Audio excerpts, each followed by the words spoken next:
Hello everyone, আসসালামু আলাইকুম। সবাই কেমন আছেন? আশা করি সবাই অনেক ভালো আছেন। সিলেটি কিচেনে নতুন আরেকটি ভিডিও দেখার জন্য সবাইকে জানাই ওয়েলকাম। আজকে আপনাদের সাথে শেয়ার করব ডিম আলুর একটি রেসিপি। তো এভাবে যদি ডিম আলু রান্না করা যায় তাহলে খেতে কিন্তু খুবই সুস্বাদু হয়। তো এখানে নিয়ে নিচ্ছি আমি ডিম আর নিয়ে নিলাম কয়টা আলু টুকরো করে কেটে। এখন ডিম আর আলুটাকে সিদ্ধ করে নিয়েছি আর এখন ডিম আলুটাকে আমি হালকা তেলে ভেজে নেব। আর ডিম আলুর এই রান্নাটা কিন্তু বাচ্চারা খুবই পছন্দ করে। আলু তো বাচ্চারা খেতে খুবই পছন্দ করে, আর এভাবে যদি ডিম আলুটা বাচ্চাদের রান্না করে দেন তাহলে ওরা খেয়ে কিন্তু খুবই খুশি হবে। তো আপনারা চাইলে বাসায় এই রান্নাটা ট্রাই করতে পারেন। আর ভিডিওর এই পর্যন্ত এসে যারা একটি লাইক দিতে ভুলে গেছেন, প্লিজ একটি লাইক দিয়ে পুরো ভিডিওটি কন্টিনিউ করবেন। আর আমার চ্যানেলে যদি নতুন হয়ে থাকেন তাহলে প্লিজ চ্যানেলটিকে সাবস্ক্রাইব করে আমার পাশেই থেকে যাবেন। তো দেখুন লাল লাল করে আমি ডিমগুলোকে ভেজে নিচ্ছি। নেওয়ার পর ডিমগুলোকে আমি একটা প্লেটে উঠিয়ে রেখে দিব। আর এখন আমি আলু সিদ্ধ করে যে রেখেছিলাম ওই আলুটাকে ভেজে নেব।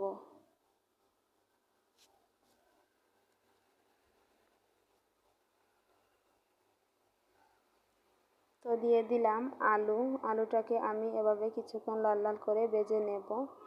আলুটা এভাবে ভেজে রান্না করলে কাঁচা গন্ধ থাকে না আর খেতে কিন্তু খুবই সুস্বাদু হয়। তো দেখুন আমি এখন 2 মিনিটের মতো আলুটাকেও ভেজে নিয়েছি। এখন আমি আলুগুলোকেও উঠিয়ে নিব। আপনারা এই ডিম আলুর রান্নাটা চাইলে গরম ভাতের সাথে অথবা পরোটা রুটির সাথে পরিবেশন করতে পারেন।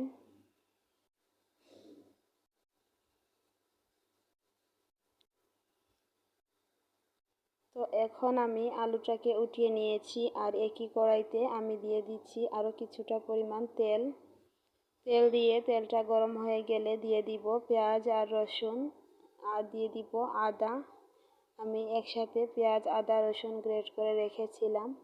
তো দেখুন দিয়ে দিলাম, দিয়ে ভালো করে পেঁয়াজটাকে লাল লাল করে ভেজে নিতে হবে। তো আমার এই রান্নাবান্না যদি আপনাদের কাছে একটু হলেও ভালো লেগে থাকে তাহলে প্লিজ আমার ভিডিওটি শেয়ার করে দিবেন। আর আজকের রান্নাটি আপনাদের কাছে কেমন লেগেছে প্লিজ কমেন্ট করে জানাবেন। আপনাদের কমেন্ট পড়তে আমার কাছে খুবই ভালো লাগে, আর আপনাদের এই সুন্দর সুন্দর কমেন্টই আমাকে ভিডিও বানাতে খুবই উৎসাহিত করে। তো দেখুন এখন আমি পেঁয়াজটাকে লাল লাল করে ভেজে নিয়েছি আর এখন দিয়ে দিচ্ছি অল্প পরিমাণ পানি দিয়ে আমি পেঁয়াজটাকে একটু নরম করে নেব। এভাবে যদি আগে অল্প একটু পানি দেওয়া যায় তাহলে মশলা থেকে একটা গন্ধ আসে না। তো দেখুন এখন আমি দিয়ে দিব বাকি মশলা। তো এখানে আমি নিয়েছি মরিচের গুঁড়া 1 চা চামচ, হলুদের গুঁড়া 1/2 চা চামচ এবং জিরার গুঁড়া 1/2 চা চামচ, ধনিয়া গুঁড়া 1/2 চা চামচ আর নিয়েছি পরিমাণ মতো লবণ। এখন আমি দিয়ে দিলাম, মশলাটাকে এখন ভালো করে মিশিয়ে নিব। তো মশলাটাকে ভালো করে মেশানো হয়ে গেলে আমি মশলাটাকে কিছুক্ষণ কষিয়ে নিব। তো এভাবে করে মশলাটা কষিয়ে নিব।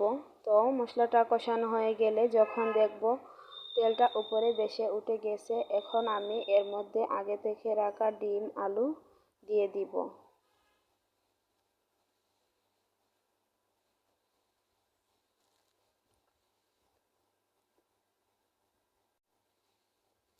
তো এভাবে যদি ডিম আলুর মশলাটা আপনারা কিছুক্ষণ সময় ধরে কষিয়ে নেন তাহলে কিন্তু এই মশলাটা খেতে কিন্তু খুবই টেস্টি হয়।